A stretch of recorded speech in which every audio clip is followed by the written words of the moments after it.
Dizemos o nome santo de Jesus. Desde já, eu glorifico a Deus, porque sei que o Espírito Santo está na casa. Glorifico a Deus pela oportunidade de estar anunciando essa verdade. Que Cristo possa me dar da tua graça, porque as palavras não são minhas, as palavras são do Senhor, Deus Todo-Poderoso, e reveladas pelo Espírito de Deus. Nós estamos aqui como ferramenta na mão do Senhor. Confiamos que Deus tem algo especial para o meu e o teu coração nessa noite. E Deus me dera uma palavra, irmãos, que era para ser um marco do Evangelho. Deus me deu uma palavra que era para ser a palavra-chave, o conteúdo, o núcleo, a gema do evangelismo. Mas parece que poucos estão anunciando essa palavra. Está lá no livro de Lucas, capítulo 23, do versículo 33 ao 43. Lucas, capítulo 23. Lucas é o terceiro livro do Novo Testamento. Doutor Lucas, louvado seja Deus. Aos que nos acompanham pelo Facebook, aos que nos acompanham pelo YouTube, em nome de Jesus, se houver disponibilidade, desfaça-se agora, desprenda-se agora dos seus afazeres, pegue um exemplar bíblico e acompanhe a leitura. Essa palavra tem poder. Essa palavra não é um conto de fadas. Essa palavra é viva, poderosa, eficaz, e eu acredito na tua vitória, no nome de Jesus, amém? Lucas capítulo 23, versículo 33 em diante. O tema: a crucificação. Louvado seja Deus, amém? Amém. Louvado e bendito é o nome de Jesus. Diz a palavra: e quando chegaram ao lugar chamado Caveira, ali o crucificaram, e aos malfeitores, um à direita e outro à esquerda. E dizia Jesus: Pai, perdoa-lhes, porque não sabem o que fazem. E repartindo as suas vestes, lançaram sortes. E o povo estava olhando, e também os príncipes zombaram dele, dizendo: aos outros salvou, salva-se a si mesmo, se este é o Cristo, o escolhido de Deus. E também os soldados escarneciam dele, chegando-se a ele e apresentando-lhe vinagre, e dizendo: se tu és o rei dos judeus, salva-te a ti mesmo. E também por cima dele estava um título escrito em letras gregas, romanas e hebraicas: este é o rei dos judeus. E um dos malfeitores que estavam pendurados blasfemava dele, dizendo: se tu és o Cristo, salva-te a ti mesmo e a nós. Respondendo, porém, o outro repreendia-o, dizendo: tu nem ainda temes a Deus, estando na mesma condenação. E nós, na verdade, com justiça, porque recebemos o que os nossos feitos mereciam, mas este nenhum mal fez. E disse a Jesus: Senhor, lembra-te de mim quando entrares no teu reino. E disse-lhe Jesus: em verdade te digo que hoje estarás comigo no paraíso. E era já quase a hora sexta, e houve trevas em toda a terra até a hora nona. Escurecendo-se o sol, e rasgou-se ao meio o véu do templo.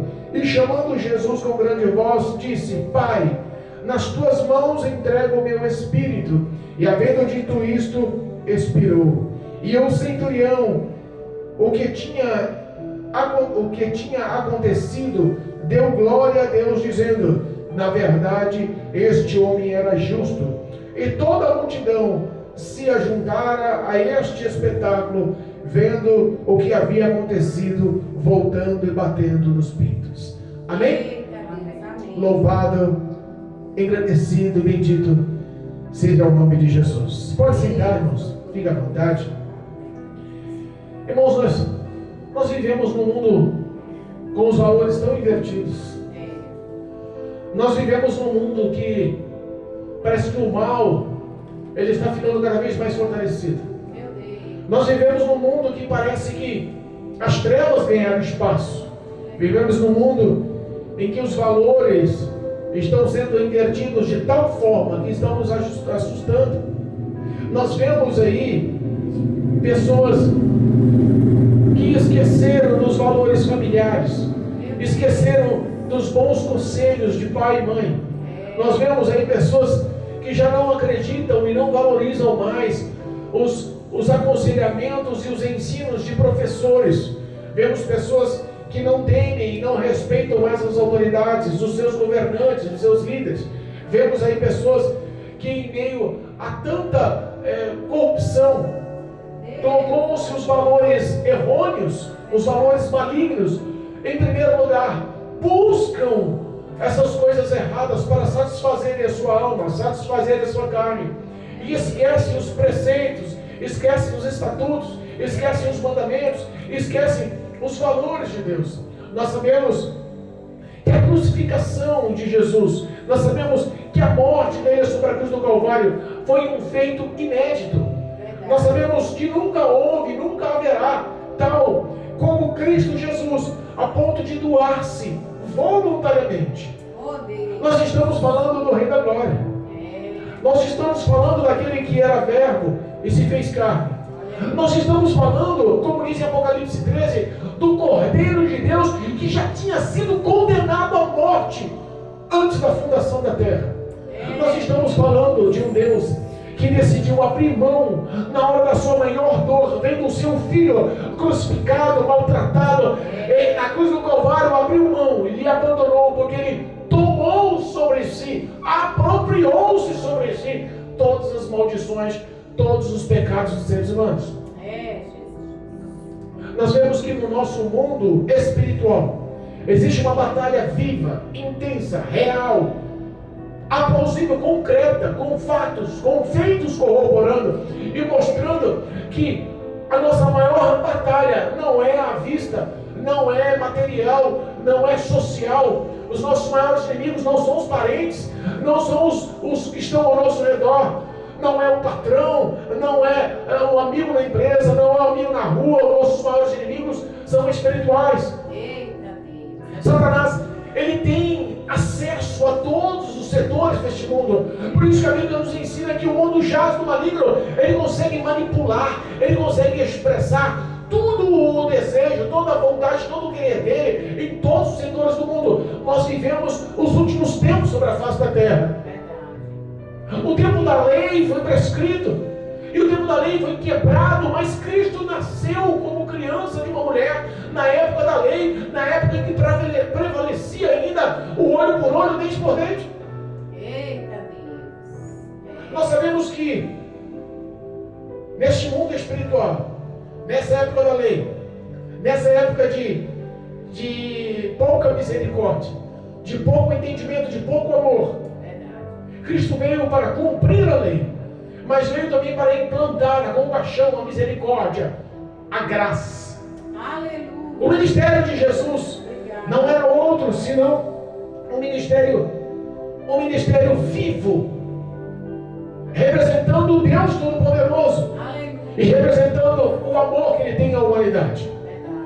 Nós vemos algumas ações que muitas das vezes mostram o quanto Deus se desgastou com o homem, o quanto Deus se decepcionou com o homem. Em Gênesis capítulo 6, nós vemos ele conversando com Noé, a ponto de ele falar: me arrependi de ter feito o ser humano sobre a face da terra, porque eu sou dos seus corações e só há crueldade, malignidade. Mas a Bíblia fala que lá no Éden ele fez uma promessa ao Adão e a Eva, ao pecar, ao desmascarar Satanás através da serpente. Ele lança uma promessa que nasceria um do ventre da mulher, da semente da mulher, para lhe pisar a cabeça. Essa promessa, feita no jardim do Éden, ela se cumpriu ao término da lei. E essa promessa chama-se Jesus Cristo, o Nazareno, autor e consumador também da tua fé. Sabemos que Cristo, ele foi, como tema da crucificação, da leitura é a crucificação, ele foi lançado à morte, mas entenda, ele não foi pego de surpresa na morte. Ele não foi pego porque o sinédrio decidiu prendê-lo e acusá-lo. Ele não foi lançado à morte porque ele sucumbiu ao exército romano Ele foi levado à morte, não porque o homem Pilatos tinha autoridade, como ele diz na entrevista de Cristo, não sabe tu eu que tem o poder de lhe dar a vida e a morte? Por que tu não responde? Jesus olha para ele assim, poder nenhum teria, se não tivesse dado no alto. Ele olha para os fariseus, para os saduceus, ele olha para os doutores da lei, para os anciões, e olha assim e fala, olha só, estive o tempo todo no meio de vocês no templo, nunca ergueram a mão para mim, agora tu vens me prender com espada, com lança, com paus, mas eu sei que agora é chegada a hora das trevas.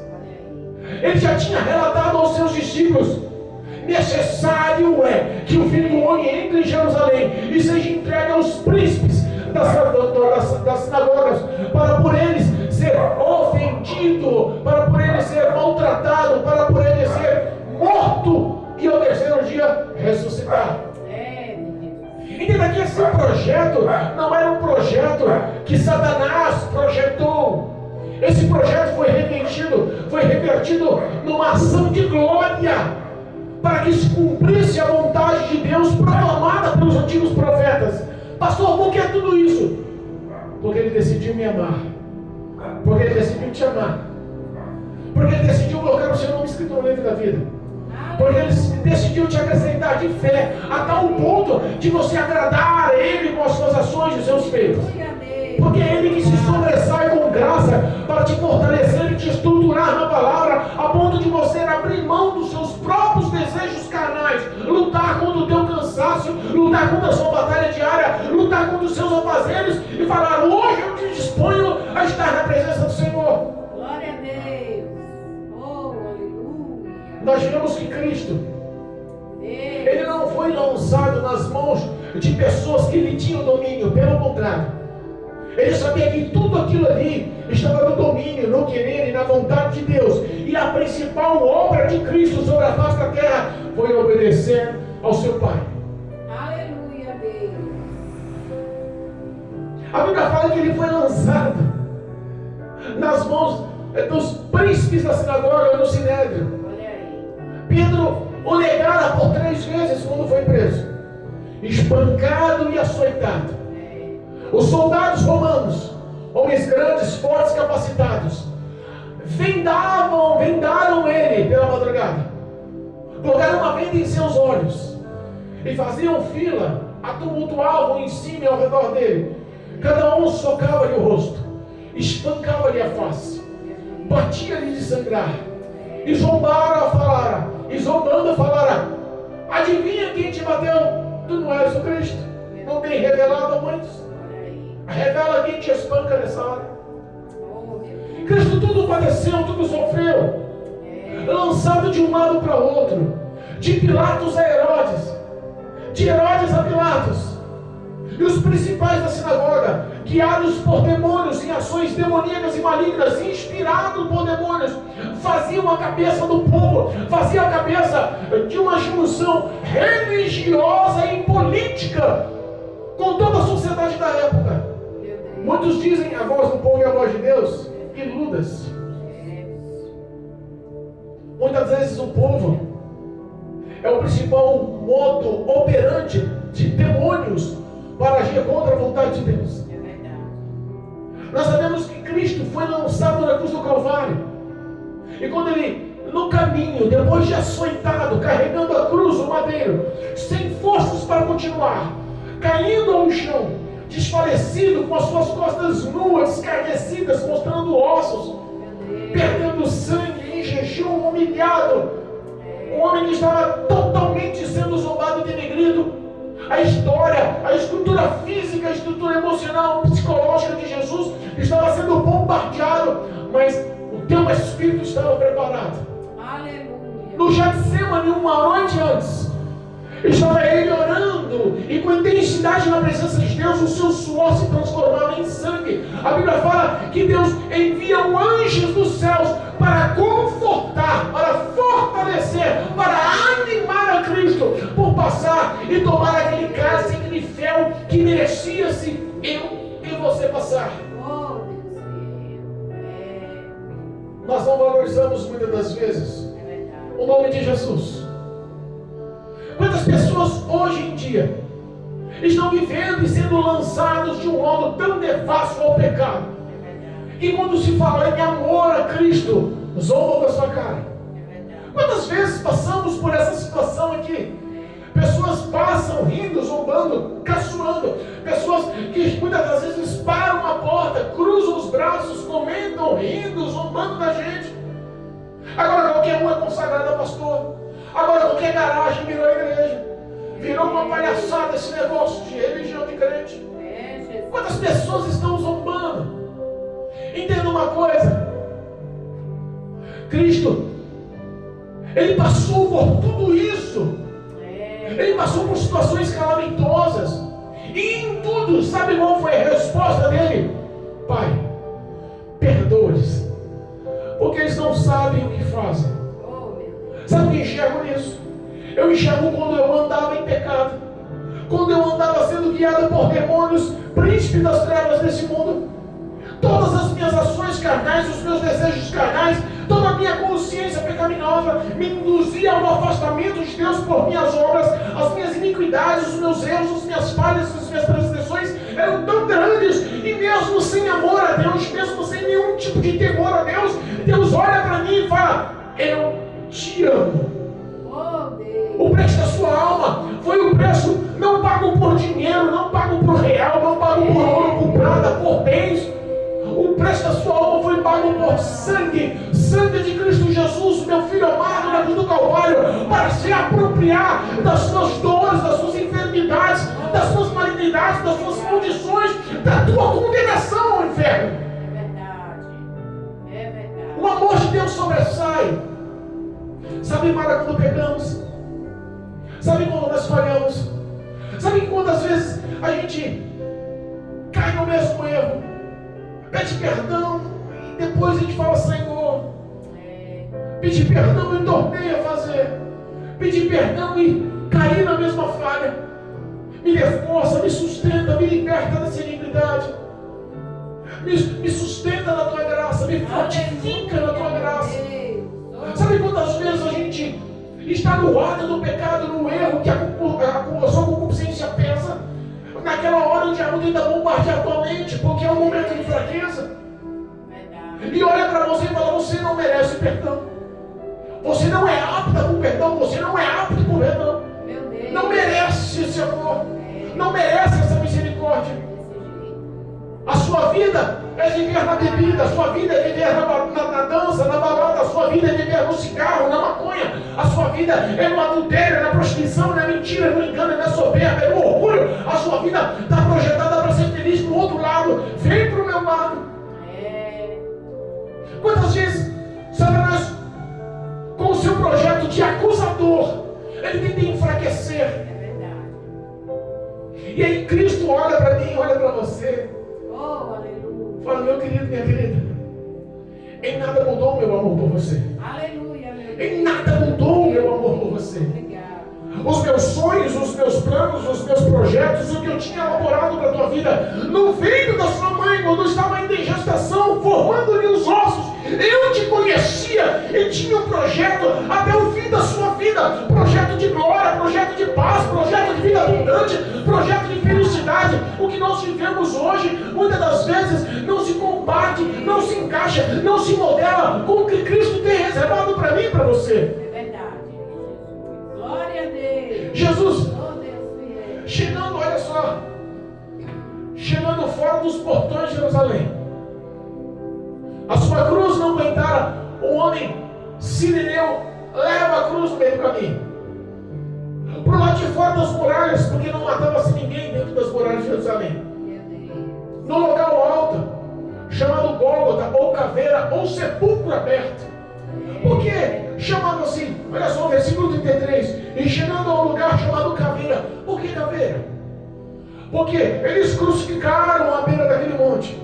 E pouco depois daquele monte, atrás de algumas pedras, os corpos que eram crucificados não tinham direito nem de sepultamento.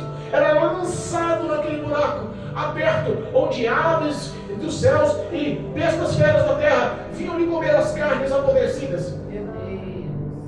A crucificação era a pior e a mais severa penalidade para malfeitores naquela época. Era para os crimes mais hediondos. Cristo, ele foi tido como maldito. Mas pastor, o que é isso? Ele se fez maldito para quebrar a maldição na minha e na tua vida. Aleluia. Para quebrar a maldição hereditária. Quebrar a maldição que já vinha dos bisavós, dos avós, dos pais, que quer atuar na sua vida, na vida do teu filho, do teu neto, do teu bisneto. Maldições que demônios atuam. Quando Cristo é reconhecido em sua vida, essas maldições são quebradas. Por isso ele se fez maldito no Calvário. É verdade. Obrigado, meu Deus. Na cruz do Calvário, a Bíblia fala que ele apropriou-se das nossas dores, nossas enfermidades. O que nós mais vemos hoje no mundo são diagnósticos de médicos, diagnósticos demoníacos. Pastor, o que você está falando? Demoníacos. Verdade. Você chega muitas das vezes lá com uma dor no pé, o cara fala que você está com câncer. Você chega muitas vezes lá com uma dor de barriga, o cara fala que você está com Covid. Está entre a vida e a morte. Está tão, a medicina, a ciência, está tão evoluída que a rotina diária faz os diagnósticos saírem com palavras, e as palavras têm poder, e demônios atuam para que aquelas palavras se tornem maldições em nossas vidas. Meu Deus. Mas a Bíblia fala que a palavra do Senhor é saúde para os nossos ossos. Olha aí.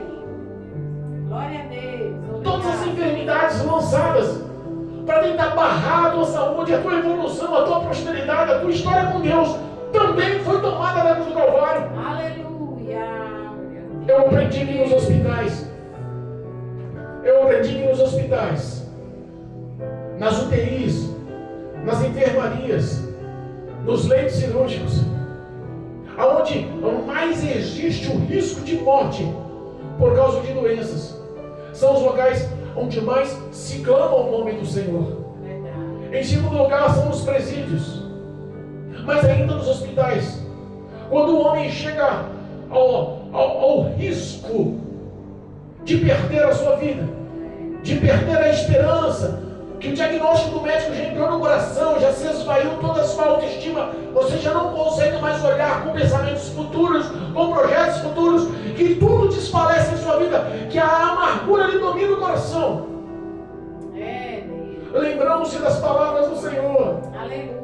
Ele tomou sobre si as minhas dores, Ele tomou todas as minhas enfermidades sobre si. Não posso eu levar esse legado demoníaco para a minha história, para a minha vida, para o meu ser. Cristo, sim, é a minha vitória. Ele é a minha vitória. Glória a Deus. As pessoas muitas das vezes não conseguem compreender o amor de Deus. E é por isso que somos discriminados. Porque Ele nos ensina a pagar o mal com o bem. Ele nos ensina a perdoar aqueles que nos ofendem. Ele nos ensina a abençoar aqueles que nos perseguem. Eita, Deus, é forte. Ele fala sobre perdão, mas como perdão, Senhor? Pedro lhe fala, Senhor, o quanto posso eu perdoar aqueles que me ofendem? 7 vezes por dia, tá bom? Cristo olha para ele e diz que dá os 70 vezes 7 por dia. Números dificilmente alcançados, praticamente impossível. Mostra que a nossa vida tem que ser um marco de paz, de humildade e um coração livre de nenhum tipo de mágoa, de dores, de aprisionamento pela falta do perdão, mas que temos que sim, que viver o bem, sem olhar a quem, praticar o bem, sem cansar, praticar o bem constantemente, para que nós possamos ter o coração, a mente de Cristo. E vem cá, essa é a nossa realidade. Quantas vezes a ira nos domina? Quantas vezes o desejo de vingança nos domina? Quantas vezes queremos ganhar a discussão, falar mais alto, a última palavra é minha? E Jesus, no meio de tantas humilhações, Ele olha para Pilatos e fala: se essa autoridade que você tem sobre a vida e a morte não fosse lhe dada por Deus, não poderia eu pedir para uma legião, dar ordem a uma legião de anjos descer aqui, destruir e matar a todos? Lembra quando falamos sobre anjos de batalha, lembremos que por ordem de Deus um anjo desceu numa batalha e matou os 185 mil. Você acha que uma legião de 6 mil anjos descendo do céu para defender Cristo mataria quantas mil pessoas ao redor dele? Em meio a todo esse pensamento de poder, de autoridade que tinha Cristo, ele olhou com humildade e falou: perdoa. Eita, Deus. Perdoa cada soco que eles deram na minha cara. Eita, Jesus. Perdoa cada tapa que eles deram na minha cara. Perdoa cada cusparada que eles deram na minha cara. Perdoa cada humilhação, cada palavra de zombaria. Perdoa cada ofensa, Senhor. Deus perdoa porque Ele não só perdoou, Ele absteve, Ele tirou a culpa, tirou o jugo de cima deles, porque eles não sabem nem o que fazem. Olha aí. Como criança espiritual eles são, não sabem o que estão fazendo. Glória a Deus. Eu enxergo que o amor de Deus continua nos alcançando. Aleluia. Eu enxergo que a morte de Cristo Jesus no Calvário nos dá uma lição de vida. Verdade, Deus. A Bíblia fala que os príncipes da sinagoga,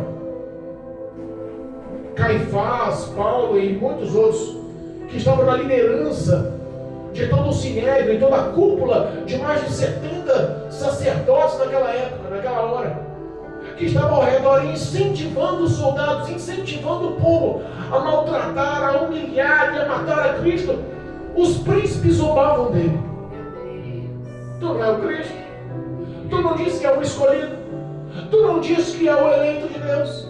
Salva-te a ti mesmo. Quanto fizeste para o povo, faça para ti. Saia dessa cruz, queremos ver se você é o Cristo. Meu Deus. Deus tinha poder para honrar a dor e o sentimento que estava no coração de Jesus, porque Cristo estava sendo um livro aberto para o Pai. Naquela hora Deus olhava os sentimentos do Senhor como um livro aberto. Ele não tinha perdido um só sofrimento do Filho. Ele acompanhava o seu Calvário. Cristo poderia clamar ao Senhor e Deus poderia responder com fogo, ou não poderia? O ensejo dos soldados lhe batiam e lhe zombavam. Cristo reclama-lhe de sede. Pega uma espuma, bota na ponta de uma vara, de um caniço, e leva uma boca do Senhor com vinagre para lhe incentivar a sede. Meu Deus. Quando ele experimenta e vê que é vinagre, ele se resseca ainda mais a boca. Oh, meu Deus. A humilhação, os maltratos.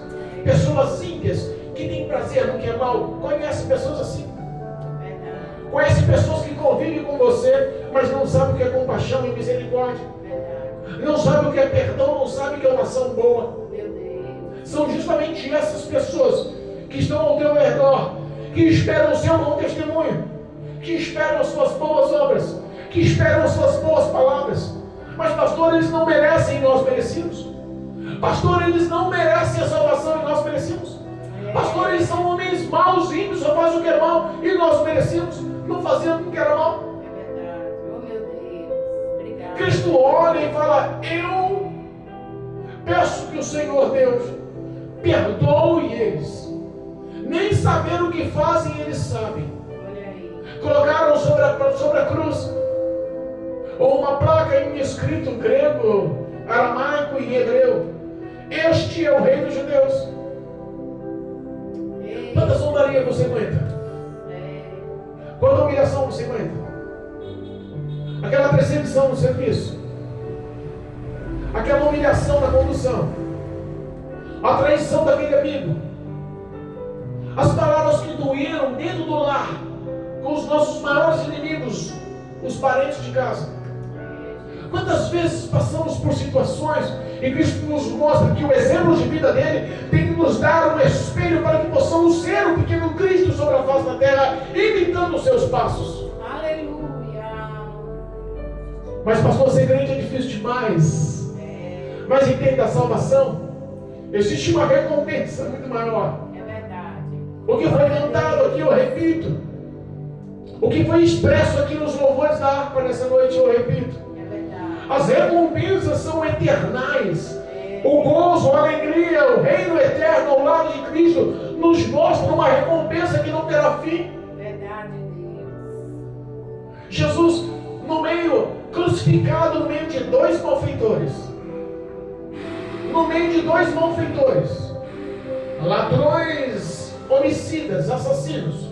Meu Um começa a zombar dele. Ô, tu não é Cristo, não? Olha aí. Vem cá. Se você é o Messias, o Cristo, o Filho de Deus, livre-se. E também leva a gente, livra a gente também dessa, mãe. Meu Deus. Com ar de riso. É. Com ar de zombaria. E posso falar uma coisa para você? O zombador não é digno de salvação. Olha aí, Jesus. O zombador não é digno de misericórdia. Pastor, que história é essa? Está na palavra. Deus dá corda curta a rebeldes. É. A Bíblia fala que Cristo ouviu e calou-se e repreendeu ele, o outro ladrão, que estava na outra cruz. Olha aí. Tu não temes a Deus, não? Quantas pessoas você conhece que dizem que temem ao Senhor, que têm fé no Senhor, que amam o Senhor, que andam com o Senhor, mas que as suas ações não mostram isso, que as suas obras não mostram isso, que as suas atitudes não mostram isso? Verdade. Ele olha e pergunta: você não teme a Deus? Nós sim merecemos o salário que estamos recebendo. Somos malfeitores, assassinos. Esse julgo, essa condenação é merecida. Mas este homem nada tem culpa em si. Eita, Jesus. De nada ele é culpado. Inocente esse homem. É, Jesus. Olha para Cristo e fala: Senhor, ainda quando entrares no teu reino. Olha aí, Jesus. Salvação não é por liturgia. Salvação não é por feitos. Salvação não é por merecimento. Salvação não é por dinheiro, por nível de oferta e dízimo que dá na igreja. Salvação não é por sorriso, por conhecimento bíblico, por consideração, por cargo eclesiástico. A salvação é pela graça de Deus. Aleluia. Aquele homem não foi batizado, aquele homem não frequentou a igreja, aquele homem não leu a Bíblia, aquele homem não orou, aquele homem não jejuou, aquele homem não pregou o Evangelho, aquele homem não fez nada do que nós fazemos para ser salvo. Aquele homem simplesmente reconheceu que ele era o Cristo, o Salvador. Lembra-te de mim quando entrares no teu reino. Aleluia a Deus, oh Pai. Sabe que no momento da dor, no momento da aflição, é que o nosso coração teme ao Senhor? É verdade. Lá em Deuteronômio, capítulo 8, o próprio Deus fala para aquele povo que estava no deserto: eu sim, foi eu que determinei que vocês andassem e vivessem no deserto. Tem deserto aí? É eu quem determinei que por meio de serpentes e escorpiões vocês convivessem. Foi eu que determinei que estivessem num local sem recurso de vida, sem água, sem alimento, dependendo somente de mim. Sou eu que pus vocês no meio dessa luta, dessa prova, dessa dor, dessa solidão. Por que, Senhor? Só para saber o que tem no teu coração. Oh Deus, aleluia. O que tem no teu coração hoje? Deus. Cristo olha e fala assim: eu queria saber o que tem no teu coração. A prova aumentou, de 1 subiu para 2, dobrou a luta.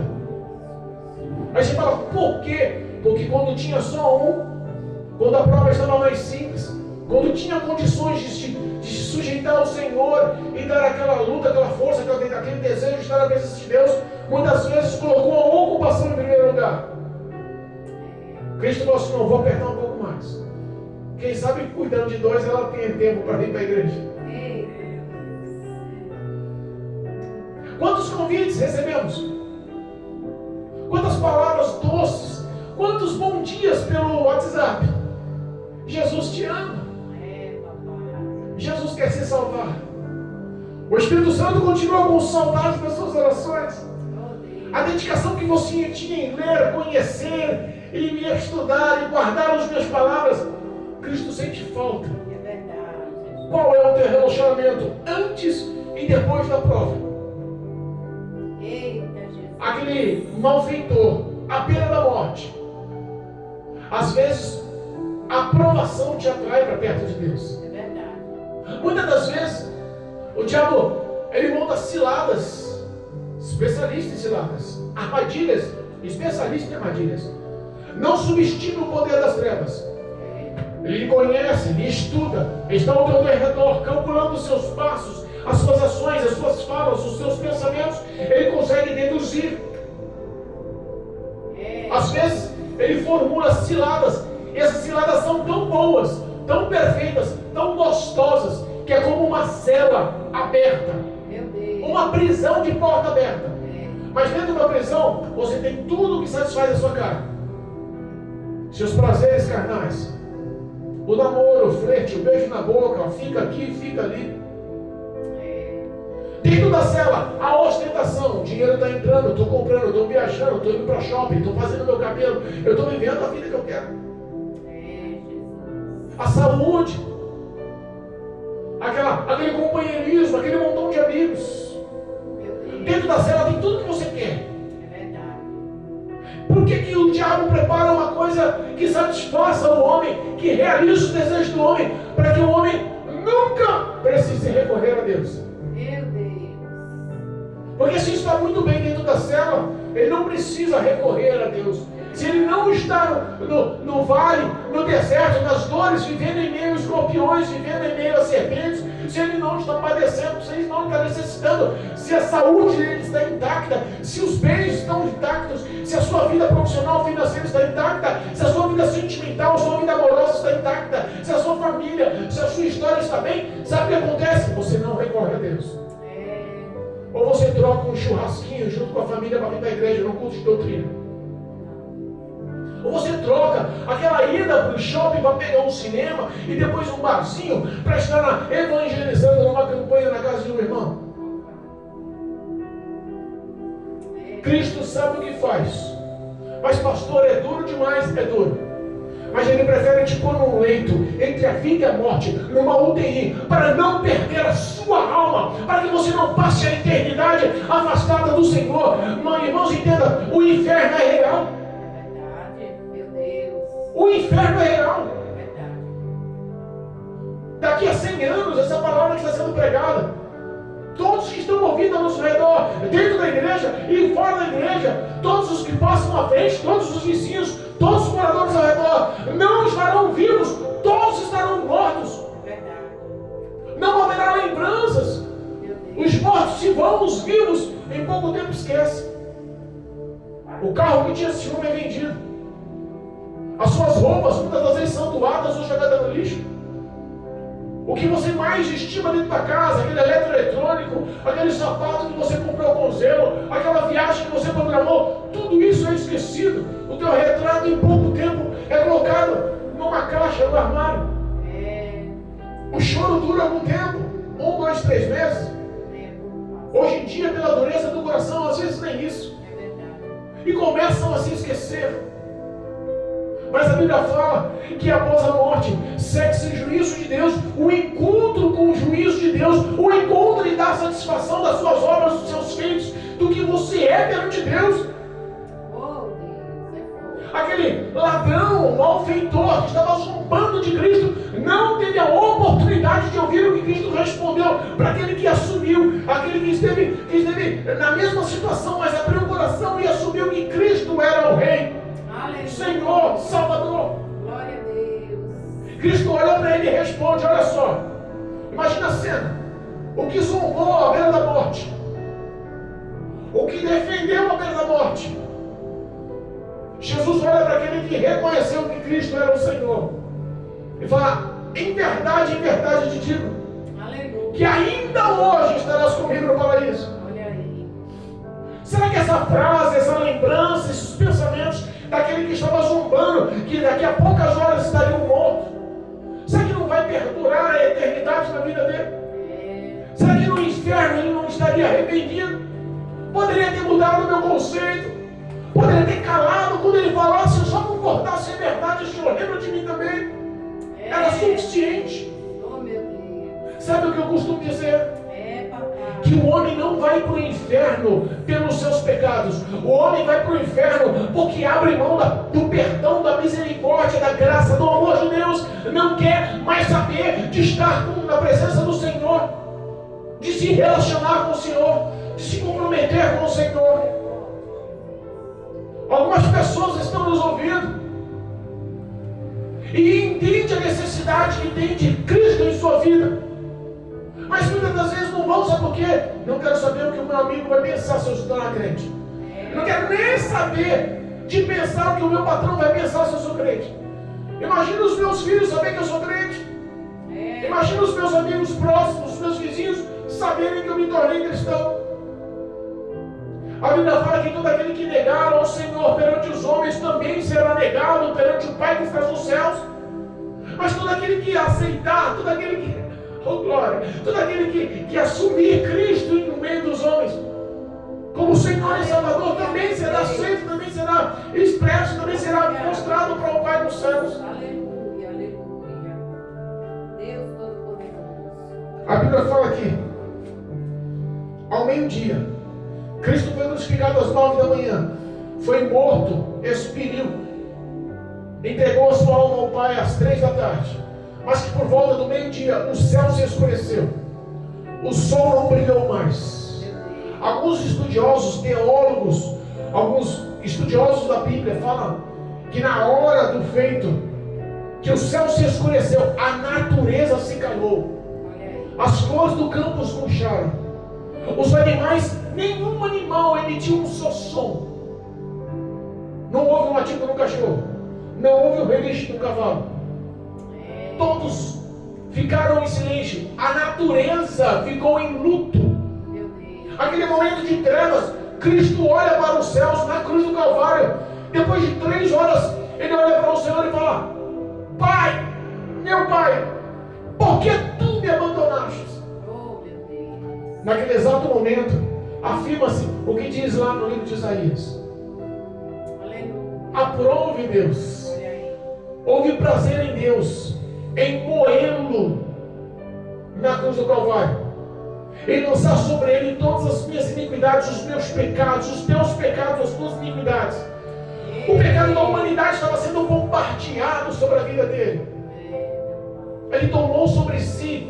E entenda, Deus não habita em templo com pecado, em coração com pecado, em vida com pecado. Foi por isso que Cristo perdeu a presença do Espírito Santo no momento da crucificação, porque ele se tornou um pecador, carregando os meus e os teus pecados por amor. Perdeu a presença mais preciosa, que era a presença do Espírito Santo de Deus. Quantas vezes nós abandonamos o Espírito Santo sem valores altos a serem pagos? Quantas vezes entristecemos ao Senhor? Quantas vezes magoamos o Espírito Santo por orgulho, por não dobrar seu ser, pelo coração duro, por querer dar a última palavra? Olha só, às 3 da tarde, a Bíblia fala que ele levanta a voz e com um alto grito, ele grita: Pai, em tuas mãos entrego o meu espírito. Houve um terremoto sobre a face da terra. As rochas ao redor se fenderam. No templo, o véu que dividia o local santo dos santos se abriu. Aquele véu no templo era tão grande que tinha mais de 1 tonelada. E ele não rasgou de baixo para cima, ele rasgou de cima para baixo, para mostrar que foi o próprio Deus que quebrou, que rasgou, que acabou com a divisão da lei, acabou com a divisão da falta de compaixão e misericórdia, que o acesso a Deus hoje a Mara poderia ter em oração. Aleluia. Que o acesso a Cristo Jesus hoje a Ingrid podia ter através da oração. Aleluia. A intimidade que nós temos hoje com Deus foi paga na cruz do Calvário, quando o véu se rasgou de cima e embaixo. Glória a Deus, aleluia. O centurião responsável pelos 100 soldados, que era a guarda de elite, a guarda pretoriana, a guarda mais poderosa do reinado, que era responsável para massacrar e para matar na cruz do Calvário. Aquele centurião responsável ouve as palavras e fala: realmente, verdadeiramente esse homem era inocente. Quando a terra treme, o céu se escurece, quando o véu do templo se rasga, quando há a declaração daquele centurião, o povo entra em desespero. Aquele mesmo povo que estava falando: solte a Barrabás, crucifique a Jesus, começa a bater no peito desesperado. Condenamos o inocente, condenamos não só o inocente, levamos à morte o Cristo, o Messias, o Salvador, o Filho de Deus. Quantas pessoas estão matando Jesus hoje com suas ações? Quantas pessoas estão sendo hoje sendo vistas pelos céus de uma forma estranha, de uma forma ruim. Mas entenda, ainda há esperança. Jesus Cristo, Ele quebrou o elo da lei e iniciou o tempo da graça.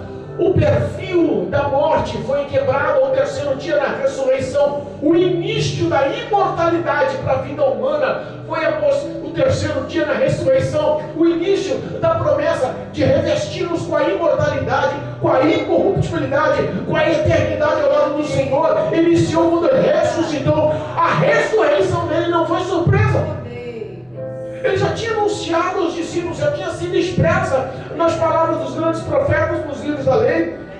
Você reconhece que Cristo rompeu com o arguilhão da morte, Ele rompeu com a força da morte, Ele derrotou uma morte na cruz do Calvário, sabe para quê? Para que a Ingrid seja salva. Aleluia.